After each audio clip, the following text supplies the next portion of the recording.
Hello friends, நாம் என்ன video பார்க்க போகிறோம் அப்படின்னா வைத்தியநாத ஐயர், அதுக்கப்புறம் பார்த்தீங்க அப்படின்னா ருக்மணி லட்சுமிபதி, இவங்க ரெண்டு பேர்த்தை பற்றி தான் பார்க்க போகிறோம். ஸோ தலைவர்கள் லிஸ்ட்டில் பார்த்தீங்கன்னா இவங்களும் நமக்கு ஒரு முக்கியமான ஒரு பர்சன், ஓகேவா? அதனால் நம்ம இவங்களை பற்றி தான் பார்க்க போகிறோம். யார் யார்? வைத்தியநாத ஐயரை பற்றியும் ருக்மணி லட்சுமிபதி அவங்கள பற்றியும் தான் பார்க்குறோம். எப்பவும் போல தான், ஓகேவா? நம்ம தற்கால தமிழ்நாட்டு வரலாறு பேராசிரியர் கா வெங்கடேசன் அவர்களோட புக்கில் இருந்து தான் பார்த்துட்ருக்கோம். பாருங்கள், வைத்தியநாத ஐயரோட காலகட்டத்தை பாருங்கள். 1890 1955 வரைக்கும் பார்த்தீங்க அப்படின்னா அவரோட காலகட்டம், ஓகேவா? அதில் பார்த்தீங்கன்னா வக்கீல், இவர் என்ன வந்திருக்காரு? வக்கீல். வைத்தியநாத ஐயரும் சுப்பராமனும் மதுரையின் பெருமைக்கு பெருமை சேர்த்த பெரியார்கள். மதுரையின் மைந்தர்களான இவர்கள் காந்தியின்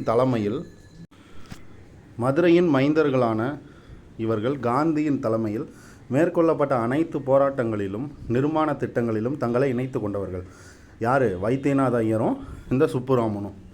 அடுத்து பாருங்கள், ஒட்டி பிறக்காத இரட்டை சமூக சீர்திருத்த இரட்டையர்கள். யார் யார்? இந்த வைத்தியநாத ஐயரும் இந்த சுப்புராமனும், ஓகேவா? இந்த ரெண்டு பேர்த்தையும் பார்த்து வச்சுக்கோங்க. ஒட்டி பிறக்காத சமூக சீர்திருத்த இரட்டையர்கள் அப்படின்னா இவங்க தான். வைத்தியநாதன் பார்த்தீங்கன்னா 1890 மே மாதம் 16 தஞ்சாவூர் மாவட்டத்தில் இருக்கிற விஷ்ணம்பேட்டை அப்படின்ற ஒரு சிற்றூரில் அருணாச்சல ஐயருக்கும் லட்சுமி அம்மையாருக்கும் மகனாக பிறக்கிறார், ஓகேவா? அருணாச்சல ஐயருக்கும் லட்சுமி அம்மையாருக்கும் இந்த மாதிரி மகனாக பிறக்கிறாரு. எந்த பிளேஸ்ன்னு பார்த்துக்கோங்க, தஞ்சாவூர் மாவட்டத்தில் இருக்கக்கூடிய விஷ்ணம்பேட்டை அப்படின்ற ஒரு சிற்றூரில் அருணாச்சல ஐயருக்கும் லட்சுமி அம்மையாருக்கும் மகனாக பிறக்கிறாரு. தஞ்சை மாவட்டத்தில் பிறந்த வைத்தியநாதன் மதுரை கல்லூரியில் இளங்கலை பட்டத்தையும் பாருங்கள், யூஜி டிகிரி எங்கே முடிக்கிறாரு? இந்த மாதிரி மதுரையில் கல்லூரியில் யூஜி டிகிரியை முடிக்கிறாரு. சென்னை மாநில கல்லூரியில் சட்டத்தை படிக்கிறாரு, சட்டக்கல்வியை படிக்கிறாரு. அதுக்கப்புறம் மதுரையில் பார்த்தீங்கன்னா வழக்கறிஞர் ஆகிறார், ஓகேவா? மதுரையில் வழக்கறிஞராகி ஒரு புகழோட உச்சத்துக்கு போகிறாரு. அடுத்து பாருங்கள், போராட்டத்தின் இவரோட பங்கு. யார்? நம்ம போராட்டத்தில் நம்ம மதுரை வைத்தியநாத ஐயரோட பங்கு பாருங்கள். வைத்தியநாதன் சென்னையில் படித்து கொண்டிருந்த போது அரசியலில் ஆர்வம் ஏற்பட்டது. சென்னைக்கு வந்த தேச தலைவர்களின் எழுச்சி பேச்சுக்களை கேட்பதை வழக்கமாக கொண்டார். யார்? நம்ம வைத்தியநாத ஐயர். குறிப்பாக பிபின் சந்திரபாலின் பேச்சு இவரை வெகுவாக கவர்ந்தது. பாருங்கள், பிபின் சந்திரபாலோட பேச்சு இவரை வெகுவாக கவர்ந்தது அப்படின்றாங்க. பின்னர் வைத்தியநாத ஐயர் மதுரையில் பிரபல வக்கீலாக இருந்தபோது தான் காந்தியடிகளின் கருத்துக்களும் அவரது அகிம்சை போராட்டங்களும் இவரை சுதந்திர போராட்டத்திற்கு கவர்ந்து இழுத்ததாக குறிப்பிட்டுள்ளார் ஐயரின் வாழ்க்கை வரலாற்றை எழுதியுள்ள PS சந்திரபாபு. இங்கே பாருங்கள், இந்த வைத்தியநாத ஐயரோட வாழ்க்கை வரலாற்றை எழுதினது யாருன்னு கேட்டாங்கன்னா PS சந்திரபாபு. இவர் தான் காந்தியோட கருத்துக்களையும் அவரோட அகிம்சை போராட்டத்தை பற்றியும் இவர் படித்ததுனால இதனால தான் இவர் சுதந்திர போராட்டத்தில் ஈடுபட்டிருக்கிறாரு, அதுதான் ஈடுபட வச்சது அப்படின்னு சொல்லி நம்ம வைத்தியநாத ஐயரோட வாழ்க்கை வரலாற்றை எழுதின PS சந்திரபாபு சொல்லியிருக்காரு, ஓகேவா? சரி, பார்த்து வச்சுக்கோங்க. வைத்தியநாத ஐயர் ஒத்துழையாமை இயக்கம் 1920, வேதாரண்ய சத்தியாகிரகம் 1930, வெள்ளையின வெளியேறு இயக்கம் 1942, இந்த மாதிரி இந்த விடுதலை போராட்டங்கள்லாம் இவர் கலந்துருக்கிறாரு. தஞ்சை மாவட்டத்தில் பிறந்த இவர் மதுரை வைத்தியநாத ஐயர் என்று அழைக்கப்பட்டார். பாருங்கள், தஞ்சாவூர் மாவட்டத்தில் பிறந்த இவர் மதுரை வைத்தியநாத ஐயர்னு சொல்லி அழைக்கப்பட்டார், ஓகேவா? சரி, பாருங்கள், சமூக சேவை. வைத்தியநாத ஐயர் இந்திய விடுதலை போராட்டங்களில் பங்கேற்ற காலத்தில் கதர், மதுவிலக்கு, அரிசன சேவை, இந்து முஸ்லீம் ஒற்றுமை போன்ற காந்திய நிர்மாண பணிகளிலும் ஆர்வத்தோடு ஈடுபட்டார். பாருங்கள், காந்திய திட்டத்தில் பார்த்தீங்க அப்படின்னா இவர் ஈடுபட்டிருக்கிறாரு. இவர் மதுரை மாவட்டங்களில் சுற்றுப்பயணம் மேற்கொண்டு கதர் உற்பத்தி பிரச்சாரம் செய்கிறார். எங்கே? மதுரை மாவட்டத்தில் சுற்றுப்பயணம் போய் கதர் உற்பத்தி எப்படிலாம் பண்ணுறதுன்னு சொல்லி பிரச்சாரம் பண்ணிகிட்டு இருக்கிறாரு. ஐயரோட கதர் பணியை அப்போது தமிழ்நாடு காங்கிரஸ் தலைவராக இருந்த வரதராஜுலு நாயுடு பெரிதும் பாராட்டுறாரு. எந்த வருஷத்தில்? 1924 காலகட்டத்தில் இந்த ஐயரோட கதர் பணியை அப்போ தமிழ்நாடு காங்கிரஸ் தலைவராக யார் இருக்கிறாங்க? நம்ம வரதராஜுலு நாயுடு இருக்கிறார். அவர் பாராட்டுறாரு, ஓகே நீங்கள் நல்லா பண்ணுறீங்க அப்படின்னு சொல்லிட்டு, இந்த கதர் உற்பத்திக்காக நல்லா பிரச்சாரம் பண்ணுறீங்க, நல்லா பாடுபடுறீங்கன்னு சொல்லி பாராட்டுறாரு 1924. 1920களில் வைத்தியநாத ஐயர் காங்கிரஸுக்கு உறுப்பினராக சேர்த்தல். பாருங்கள், இந்த மாதிரி வந்து 1920லேயே வந்து காங்கிரஸுக்கு உறுப்பினராக வந்து இவர் வந்து சேர்ந்துக்கிறாரு. இளைஞர்களுக்கான வேலை முகாம்களை அமைப்பது, கிராம கல்வியை பரப்பல், சுகாதார முறைகளை அறிமுகப்படுத்துதல், தீண்டாமை ஒழிப்பு, ஹரிஜன முன்னேற்றம் போன்ற பணிகளில் தன்னை அர்ப்பணித்துக் கொண்டார். பாருங்கள், 1920 வந்து வைத்தியநாத ஐயர் வந்து காங்கிரஸுக்கு உறுப்பினர்களை வந்து சேர்த்து விட்டுருக்கிறாரு. அதே மாதிரி இளைஞர்களுக்கு வேலைவாய்ப்பு முகாம்களையும் வந்து அமைச்சு கொடுத்துருக்கிறாரு. கிராம கல்வியை வந்து பரப்புறாரு, சுகாதார முறைகளை நிறைய அறிமுகப்படுத்துறாரு, தீண்டாமையை ஒழிக்கணும்னு சொல்லி அதுக்கு நிறையா வந்து பிரச்சாரம் பண்ணுறாரு, ஹரிஜன முன்னேற்றத்துக்காக பாடுபடுறாரு. இந்த மாதிரி விஷயத்துக்கெலாம் அவர் வந்து அர்ப்பணிச்சுக்கிட்டாரு அப்படின்னு சொல்கிறாங்க. கடுங்காவல் தண்டனை, இவருக்கு வந்து என்னென்ன தண்டனை கொடுத்துருக்காங்க அப்படின்னு பார்க்கலாம். 1930ஆம் ஆண்டு ராஜாஜியோட தலைமையில் உப்பு சத்தியாகிரகம் நடந்திருக்கும். ஓகேவா, 1930 ராஜாஜியோட தலைமையில் உப்பு சத்தியாகிரகம் வந்து நடந்திருக்கும். அப்போ வந்து ஆலோசனை எப்போ பார்த்தீங்க அப்படின்னா முடிவெடுத்து போராட்ட சத்தியாகிரகிகளை தெரிவு செய்து திருச்சியிலேருந்து வேதாரண்யம் வரை நம்ம வந்து இந்த மாதிரி போகலாம் அப்படின்னு சொல்லிட்டு பிளான் பண்ணுறாங்க. ஓகேவா, திருச்சி எங்கேருந்து, திருச்சியிலேருந்து வேதாரண்யம் வரைக்கும் நம்ம வந்து யாத்திரை வந்து செல்வது வரை வைத்தியநாத ஐயர் நெருங்கிய தொடர்பு கொண்டிருந்தார். இதில் வந்து பார்த்திங்கன்னா ராஜாஜி வைத்தியநாத ஐயர் சுப்புராமன் கூட்டணியை வேதாரண்ய உப்பு சத்தியாகிரகத்துக்கு இந்த மாதிரி வெற்றி பெறுவதற்கு மூல காரணம் அப்படின்னு சொன்னால் மிகையாவாது அப்படின்றாங்க. யார் யார் கூட்டணி? ராஜாஜி, வைத்தியநாத ஐயர், இந்த சுப்புராமன், இவங்க 3 பேரால் தான் வந்து தமிழ்நாட்டில் வேதாரண்ய உப்பு சத்தியாகிரகம் வெற்றி அடைஞ்சது அப்படின்னு சொன்னாலும் மிகையாகாது அப்படின்றாங்க. வேதாரண்ய கடற்கரையில் உப்பெடுக்க முயன்ற போது ராஜாஜி உட்பட பலர் போலீஸாரால் கடுமையாக தாக்கப்பட்டு கைது செய்யப்பட்ட போது அப்போ வந்து பார்த்திங்கன்னா இந்த மாதிரி வைத்தியநாத ஐயரும் ஜி ராமச்சந்திரன் போன்றோர் தொடர்ந்து யாத்திரையை மேற்கொண்டனர். யார் யார்? வைத்தியநாத ஐயரும் அதுக்கப்புறம் பார்த்திங்கன்னா ஜி ராமச்சந்திரனும் எல்லாருமே வந்து யாத்திரையை மேற்கொள்கிறாங்க. ஐயரும் போலீஸாரின் தாக்குதலுக்கு இலக்கானார். யார்? மதுரை வைத்தியநாத ஐயரும் பார்த்திங்கன்னா போலீஸாரோட தாக்குதலுக்கு இலக்காகிறாரு. அதுக்கப்புறம் இவருக்கு 6 மாதம் காலம் கடுங்காவல் தண்டனையை கொடுத்துட்றாங்க. எப்போ? 1930 உப்பு சத்தியாகிரகம் தமிழ்நாட்டில் நடந்த வேதாரண்ய உப்பு சத்தியாகிரகத்தில் ஈடுபட்டனால இவருக்கு 6 மாதம் 6 மந்த்து, ஓகேவா, 6 மாதம் வந்து பார்த்தீங்க அப்படின்னா இந்த மாதிரி கடுங்காவல் தண்டனை வந்து கொடுத்துட்றாங்க. அடுத்து பாருங்கள், மீண்டும் சிறைவாசம்.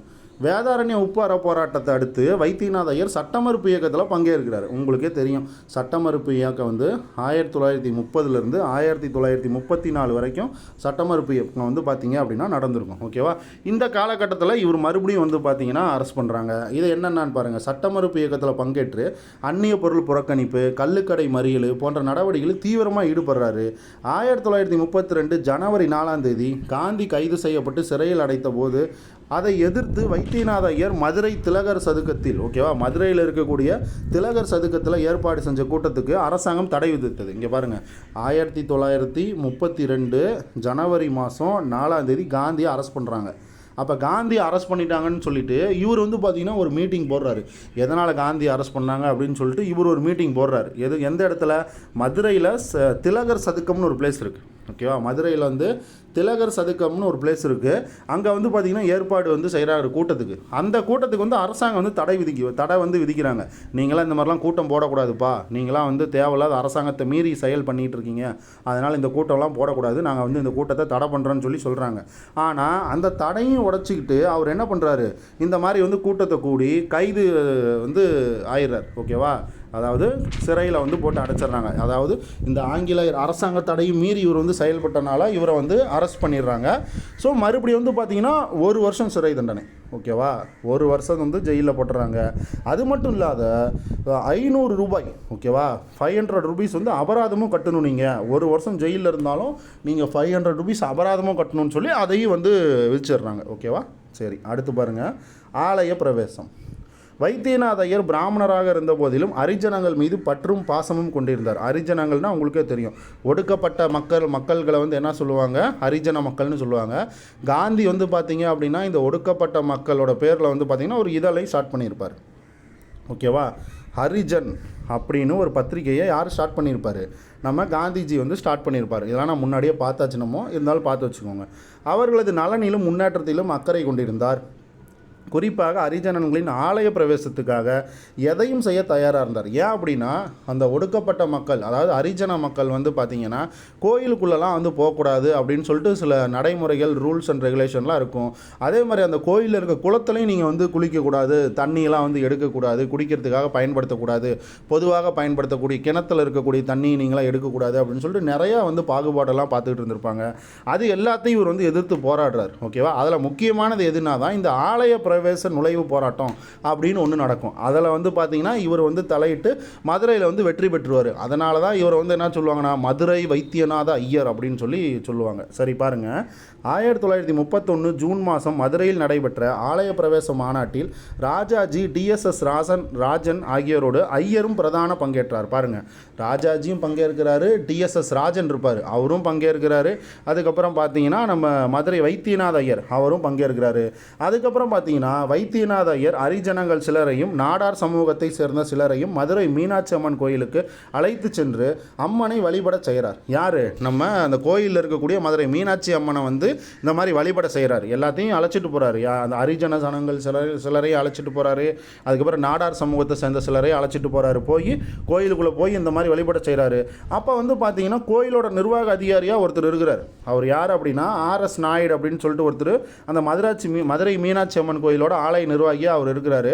அவர் வந்து என்ன பண்ணுறாரு, அவருமே ஒத்துழைப்பு கொடுக்குறாரு. நீங்கள் இந்த மாதிரி கூட்டிகிட்டு வாங்க, ஆங்கிலேய அரசாங்கம் அப்படி தான் பண்ணிட்டு இருப்பாங்க, நீங்கள் இந்த மாதிரி கூட்டிகிட்டு வாங்க, அவங்க எல்லாத்துக்கும் வந்து இந்த மாதிரி எல்லாம் அனுமதி கொடுங்க அப்படின்னு சொல்லிட்டு அவரே வந்து ஒத்துழைப்பு கொடுக்குறாரு. அதனால் பார்த்தீங்கன்னா எந்த அசம்பாவிதமின்றி அமைதியாக நடைபெற்ற இந்த நிகழ்ச்சி வரலாற்று சிறப்புமிக்க நிகழ்ச்சி அப்படின்றாங்க. ஓகேவா? எப்போ? 1939 ஜூன் மாதத்தில். ஓகேவா? நல்லா பார்த்து வச்சுக்கோங்க. சரி, அடுத்து பாருங்கள், துயர் துடைப்பு நடவடிக்கை. இரண்டாம் உலகப் போரின் விளைவாக ஏற்பட்ட பொருளாதார நெருக்கடியால் மதுரை மக்கள் வறுமையில் வாடிய போது வைத்தியநாத ஐயர் துயர் துடைப்பு நடவடிக்கைகளை மேற்கொண்டார். ஏன் அப்படின்னா 1940 நேரு, ஓகேவா, நேரு கைதாகி சிறையில் அடைக்கப்பட்டதால் மதுரையில் இந்து முஸ்லீம்களிடையே ஏற்படவிருந்த மோதலை சாதுரியமாக தவிர்த்த பெருமை ஐயருக்கு உண்டுன்றாங்க. ஓகேவா? எப்போ? 1940 வந்து பார்த்திங்கன்னா நேரு வந்து அரெஸ்ட் பண்ணி ஜெயிலில் போட்டுருவாங்க. ஓகேவா? அதனால் வந்து பார்த்திங்கன்னா இங்கே வந்து முஸ்லீம்களுக்கும் இந்துக்களுக்கும் பார்த்திங்கன்னா நிறையா பிரச்சனை வந்து ஏற்படலான் இருக்கும். அந்த பிரச்சனையை வந்து இவர் தலையிட்டு இந்த மாதிரி பிரச்சனையே வராத மாதிரி கரெக்டாக சால்வ் பண்ணிடுவார். அதே மாதிரி வெள்ளையனே வெளியேறு இயக்கத்தில் வந்து பங்கேற்றதற்காக வைத்தியநாத ஐயரை வந்து கைது செஞ்சு அலிப்பூர் சிறையில் கொண்டு போய் அடைச்சிருவாங்க 1942. ஓகேவா? பாருங்கள், நல்லா ஞாபகம் வச்சுக்கோங்க. இதில் வந்து பார்த்தீங்க அப்படின்னா வெள்ளையனே வெளியேறு இயக்கத்தில் ஈடுபட்டு இந்த மாதிரி இவர் எந்த சிறையில் அடைச்சாங்க அப்படின்னு கேட்டாங்கன்னா அலிப்பூர் சிறை. ஓகேவா? இங்கே அலிப்புரம் இருக்குது, அலிப்பூர் சிறைன்னு போட்டுக்கோங்க. ஓகேவா? 1942. ஓகேவா? யார்? நம்ம வைத்தியநாத ஐயர். நல்லா ஞாபகம் வச்சுக்கோங்க. அடுத்தது சட்டமன்ற பணி. அலிப்புரம் சிறையிலிருந்து விடுதலையாகி வந்த வைத்தியநாத ஐயர் 1946 பொதுத் தேர்தலில் மேலூர் தொகுதியில் போட்டியிட்டார். அந்த தொகுதியை பார்த்துக்கோங்க. ஓகேவா? எந்த தொகுதி? மேலூர் தொகுதியில் அவர் வந்து பார்த்திங்கன்னா போட்டி போடுறார். ஓகேவா? மேலூர் தொகுதியில் போட்டி போடுறாரு. அங்கே வந்து பார்த்திங்கன்னா சுதந்திர போராட்டத்தில் பங்கேற்பு, கதர்பணி, கல்வி தொண்டு, ஹரிஜன பணி, ஆலய பிரவேசம் போன்ற நடவடிக்கைகளால் மக்களிடையே நன்கு செல்வாக்கு பெற்றிருந்த ஐயர் இந்த தேர்தலில் அமோக வெற்றி பெற்றார். பார்த்தீங்களா? இந்த மாதிரி வந்து அவர் 1946 நடந்த தேர்தலில் வெற்றி பெற்றுறார். ஓகேவா?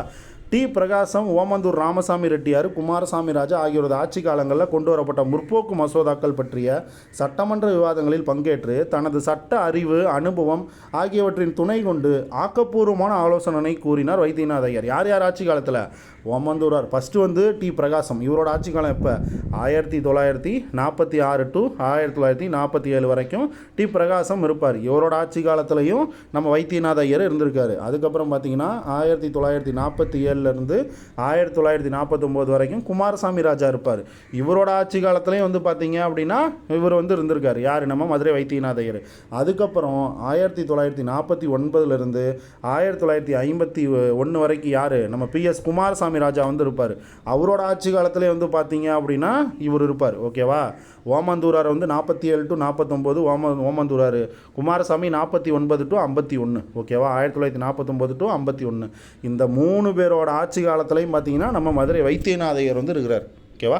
இவர் வந்து நிறையா மசோதாக்கள்லாம் கொண்டு வந்ததெல்லாம் வந்து பார்த்திங்கன்னா நல்லா வெயிட்டான மசோதான்றாங்க. ஓகேவா. அது எல்லாமே ரொம்ப முக்கியமானதுன்றாங்க. அதே மாதிரி இவர் வந்து பங்கெடுத்துக்கிட்ட எல்லாமே முக்கியமான மசோதாக்களில் தான் இவர் வந்து பங்கெடுத்துருக்கிறாருன்றாங்க. அது என்னென்ன மசோதான்னு பார்க்கலாம். இங்கே பாருங்கள், இவர் விவாதங்களில் கலந்து கொண்டு பங்களித்த சில முக்கிய மசோதாக்கள் பின்வருமாறுன்னு கொடுத்துருக்காங்க. என்னென்ன மசோதான்னு பாருங்கள்.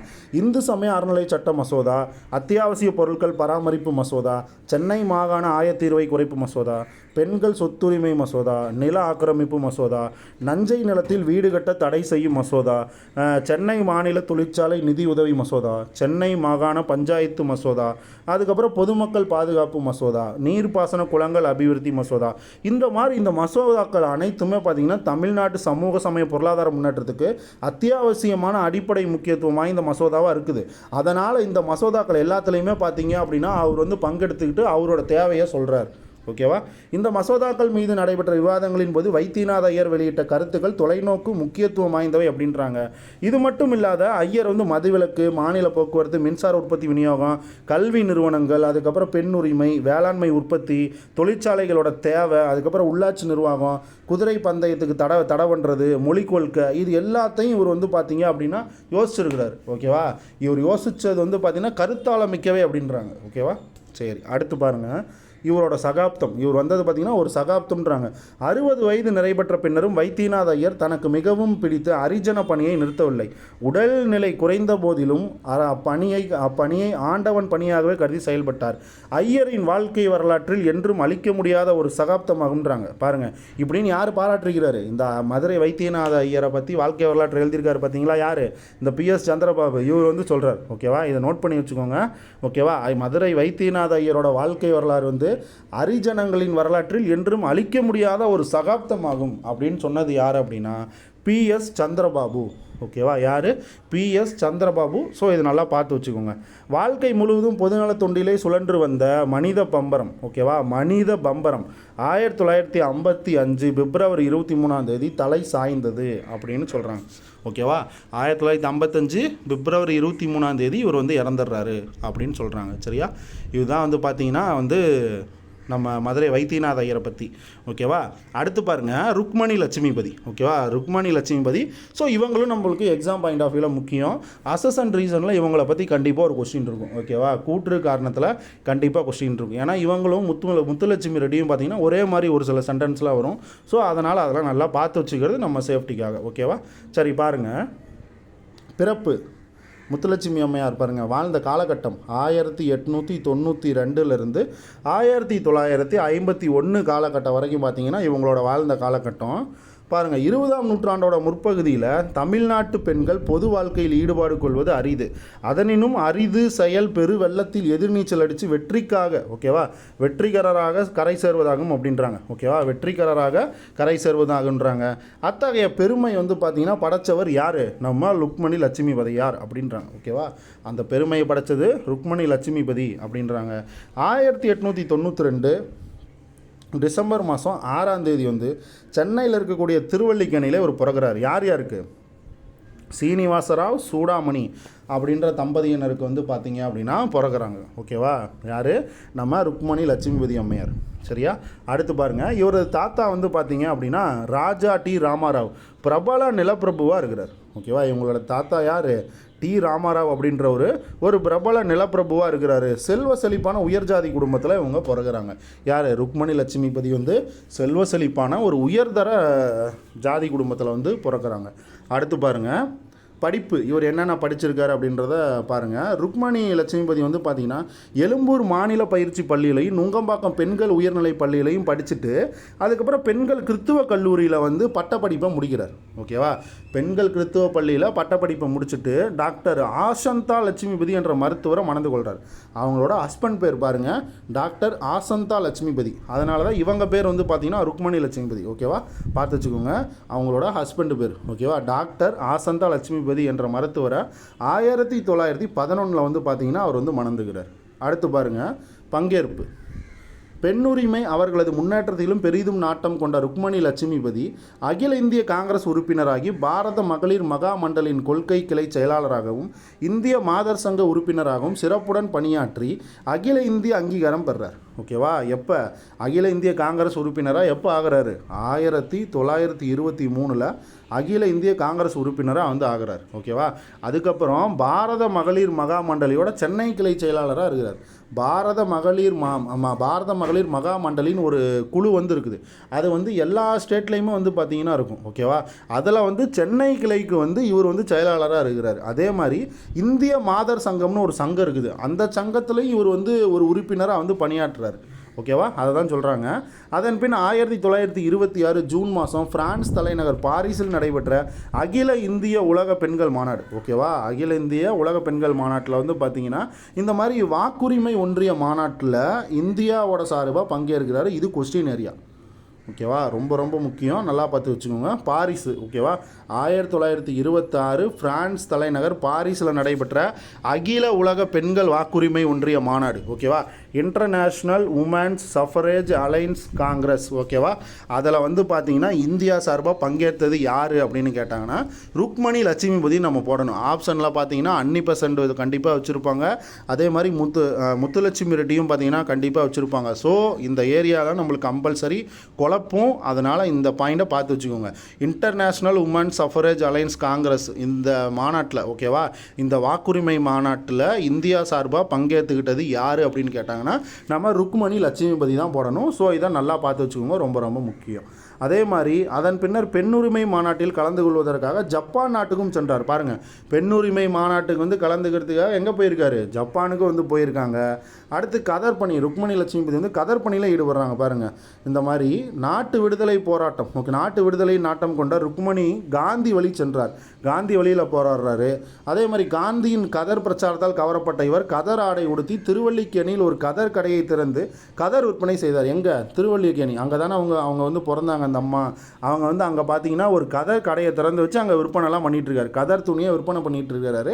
அதே மாதிரி கதர் ஆடை அணிவதோட பெருமையும் வந்து பார்த்திங்கன்னா மக்கள்கிட்ட வந்து எடுத்து சொல்கிறாரு. இந்த மாதிரி கதர் ஆடை அணிவதனால என்னென்ன பெருமை நமக்கு வந்து இருக்குது அப்படின்னு சொல்லிட்டு அதெல்லாம் எடுத்து சொல்லிகிட்டு இருக்காரு.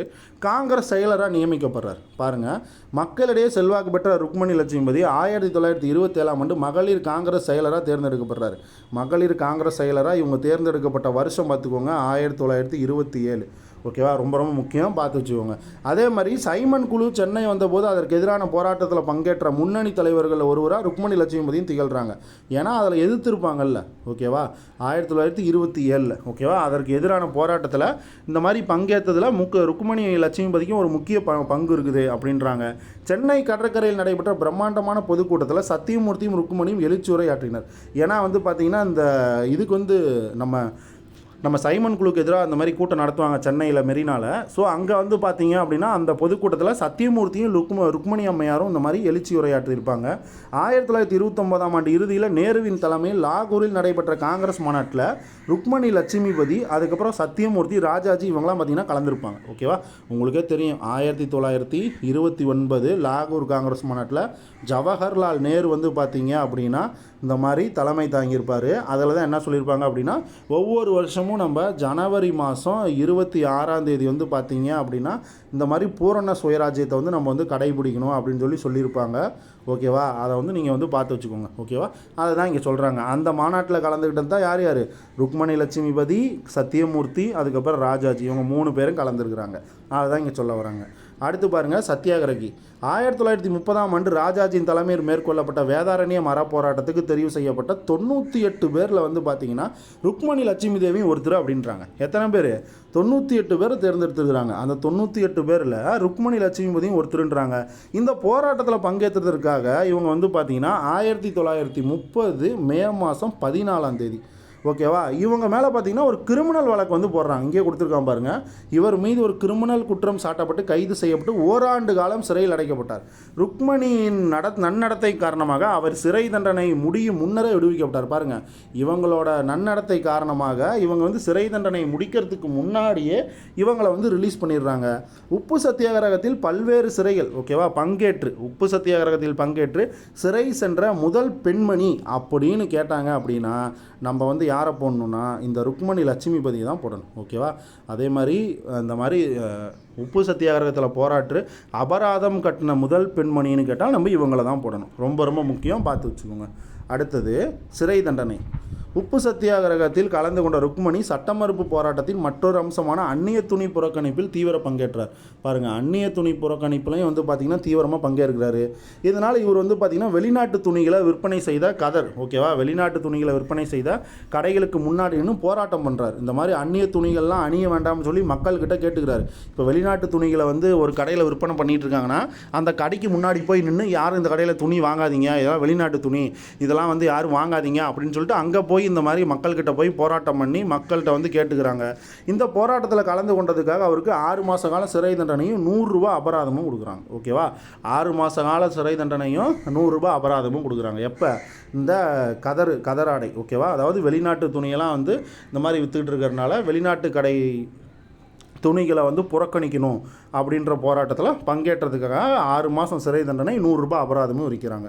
அடுத்து பாருங்கள், அரிஜன நலம். காந்தி அரிஜன சேவைக்காக அகில இந்திய அரிஜன சேவா சங்கம் அமைத்து அதன் மூலம் அரிஜன முன்னேற்றத்துக்காக உதவுவதற்கு நிதி கேட்டு நாடு முழுவதும் வசூலித்த வந்து பயணம் வந்து மேற்கொள்கிறார். ஓகேவா? வசூல் பயணம் மேற்கொள்கிறாரு. அவர் வந்து தமிழ்நாட்டுக்கு வந்தப்போ பார்த்தீங்கன்னா அவங்க வந்து சென்னை ராபின்சன் பூங்காவில் நடைபெற்ற ஒரு கூட்டத்தில் ருக்மணியும் அவங்களோட மகள் வந்து பார்த்திங்கன்னா 12 வயசு, ஓகேவா, இந்திரான்னு சொல்லிட்டு அவங்க பேர்.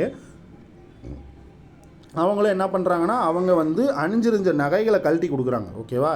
நகைகளை கழட்டி 1933 வருஷத்தில் இந்த மாதிரி நகையை கழட்டி ஹரிஜன சேவா சங்கத்துக்காக வசூல் பண்ணிகிட்டு இருக்காரு இல்லை காந்தி, அந்த காந்திக்கு வந்து பார்த்திங்கன்னா அந்த மாதிரி கொடுக்குறாங்க. ஓகேவா? அதை தான் இங்கே சொல்கிறாங்க. எந்த இடத்துல அந்த கூட்டம் நடக்குது அப்படின்னா ராபின்சன் பூங்கா, ஓகேவா, சென்னையில் ராபின்சன் பூங்கா அப்படின்ற ஒரு பூங்கா நடைபெற்ற ஒரு கூட்டத்தில் ருக்மணியும் அவங்களோட 12 வயசு மகள் இந்திராவும் பார்த்திங்கன்னா அவங்க அணிஞ்சிருந்த நகைகளை வந்து கழட்டி காந்திக்கிட்ட வந்து அரிசன நல நிதிக்காக இதை எடுத்துக்கோங்க அப்படின்னு சொல்லி கொடுக்குறாங்க. அடுத்து அவைத்தலைவர். இதுதான் கொஸ்டின் ஏரியா. இந்த ஏரியா தான் வந்து பார்த்திங்கன்னா நமக்கு வந்து குழப்பிக்கிட்டே இருக்கும். ஓகேவா? நம்ம வந்து முத்துலட்சுமி ரெட்டி அம்மையாரை போடுறதா இல்லை இவங்களை ருக்மணி லட்சுமிபதியை போடுறதான்ட்டு நம்மளுக்கு குழம்பிக்கிட்டே இருக்கும். ஸோ இதை பார்த்து வைங்க. ருக்மணி லட்சுமிபதியின் அரசியல் பங்கேற்பும் பங்களிக்கும் வியப்புக்குரியவை. முன்னமையே தமிழ்நாடு இளைஞர் மாநாடு மதுரையில் நடைபெற்ற போது தலைமை தாங்கி இளைஞர்களை ஊக்குவித்து புகழ் பெற்றிருந்த ருக்மணி அம்மையார் தன்னுடைய விடுதலை போராட்டத்தாலும் வெளிநாட்டு மாநாடுகளிலும் பங்கேற்றதாலும் மக்களிடையே செல்வாக்கு பெற்றிருந்தார். பார்த்தீங்களா? மக்கள்கிட்ட வந்து நல்ல செல்வாக்கு பெற்றிருக்கிறார்.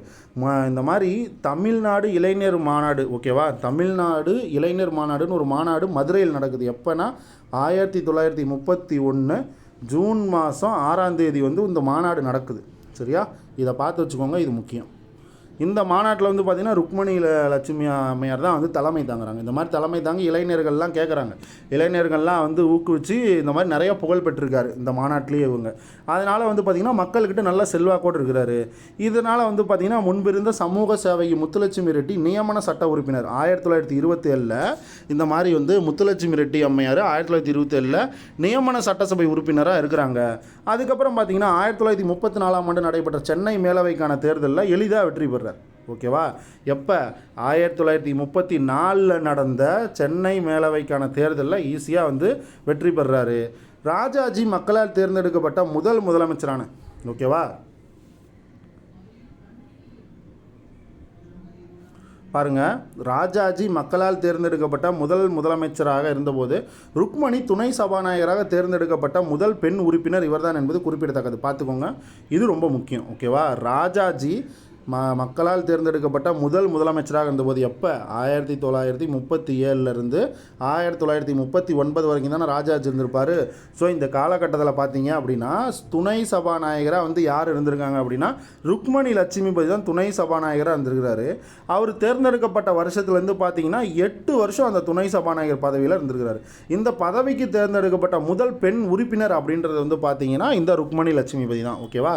பாருங்கள், 1937 ஓகேவா, 1937 1945 வரைக்கும் பார்த்தீங்கன்னா துணை சபாநாயகராக இருக்கிறாங்க. ஓகேவா? தமிழ்நாட்டோட நம்ம சென்னை மாகாணத்தோட துணை சபாநாயகராக இருக்கிறாங்க. அது மட்டும் இல்லாத இந்த பதவிக்கு தேர்ந்தெடுக்கப்பட்ட முதல் பெண் உறுப்பினர்னாலும் ருக்மணி லட்சுமிபதி தான். இவர் சட்டமன்ற உறுப்பினராக இருந்ததோடு மட்டும் இல்லாமல் சென்னை மாநகராட்சியில் தேர்ந்தெடுக்கப்பட்ட உறுப்பினராகவும் 5 வருஷம் பார்த்தீங்க அப்படின்னா அந்த மாதிரி பணியாற்றுறார். ஓகேவா? சென்னை மாநகராட்சியோட மேயர், சென்னை மாநகராட்சியோட ஒரு தேர்ந்தெடுக்கப்பட்ட உறுப்பினராக, ஓகேவா, மேயர் கிடையாது, தேர்ந்தெடுக்கப்பட்ட உறுப்பினராக 5 வருஷம் பணியாற்றுறாரு. 1936லேருந்து 1941 வரைக்கும், ஓகேவா. இதே காலகட்டத்தில் தான் வந்து பார்த்திங்கன்னா இந்த மாதிரி துணை சபாநாயகராகவும் இருந்திருப்பார். ஆனால் துணை சபாநாயகர் பொறுப்பு 37 ஏற்றிருப்பார், ஓகேவா. 37லேருந்து 1945 வரைக்கும் 8 வருஷம் இருந்திருப்பார். அடுத்து பாருங்கள், அமைச்சர். ருக்மணியின் அரசியல் வாழ்க்கையின் உச்சகட்டமாக 1946 நடைபெற்ற சென்னை சட்டமன்ற தேர்தலில் நகர மகளிருக்கான பொது தொகுதியிலிருந்து இவர் போட்டியின்றி தேர்ந்தெடுக்கப்பட்டார். பாருங்கள், நகர மகளிருக்கான பொது தொகுதியிலிருந்து இவர் வந்து போட்டியே இல்லாமல் தேர்ந்தெடுக்கப்படுறாங்க. டி. பிரகாசம் அமைச்சரவையில் சுகாதார அமைச்சராக பொறுப்பேற்கிறார். இது ரொம்ப முக்கியம். இவர் யாரோட அமைச்சரவையில் சுகாதார அமைச்சராக பொறுப்பேற்றிருந்தாங்க அப்படின்னா டி. பிரகாசத்தோட அமைச்சரவை. ரொம்ப ரொம்ப முக்கியம், பார்த்து வச்சுக்கோங்க. ருக்மணி லட்சுமிபதி அம்மையார் இந்த மாதிரி யாரோட அமைச்சரவையில் சுகாதார அமைச்சராக பொறுப்பேற்றிருக்காருன்னா டி. பிரகாசம் அவரோட அமைச்சரவையில். தமிழக சட்டமன்ற வரலாற்றில் அமைச்சராக பொறுப்பேற்ற முதல் பெண்மணி அப்படின்னு கேட்டாலும் அதுவும் ருக்மணி லட்சுமி அம்மையார் தான். இதையும் நமக்கு ரொம்ப முக்கியம், இதையும் பார்த்து வச்சுக்கோங்க, ஓகேவா.